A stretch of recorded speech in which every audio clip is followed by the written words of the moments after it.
தமிழ்நாட்டினுடைய கலை உலகத்தில் மதுரை மாநகரிலே பிறந்து பள்ளி படிப்பையும் திறந்துவிட்டு கலை உலகத்திற்கு வந்து கலை உலகிலே எண்ணற்ற கஷ்டங்களையும் சுமந்து ஜொலிக்கும் நட்சத்திரமாகவே இன்றைக்கு லட்சக்கணக்கான மக்கள் கண்ணீர் விட்டு அழக்கூடிய அளவுக்கு அத்தனை தமிழ் மக்களுடைய உள்ளத்திலும் அவர் இடம்பெற்றார்.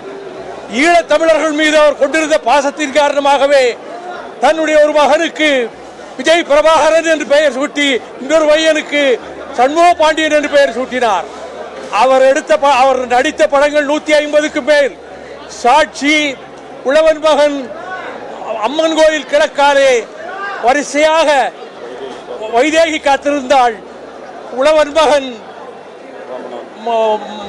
மாநகர காவல், ரமணா, கேப்டன் பிரபாகரன், ஊமை விழிகள் என்று எண்ணற்ற படங்களிலே அவர் நீடு இணையற்ற அவருடைய பேச்சிலே கடல் தெரிக்கும். அதிலே சிவாஜியை பார்க்கலாம். அவருடைய சண்டை காட்சிகளிலே மின்னல் வீசுவதை போல அவருடைய கால்களும் கைகளும் எதிரிகளை வீழ்த்தும். அந்த சண்டை காட்சியிலே டூப் போடாமல் சண்டை போடக்கூடிய ஒரு சில நட்சத்திரங்களில் ஒருவர் நமது கேப்டன் விஜயகாந்த் அவர்கள்.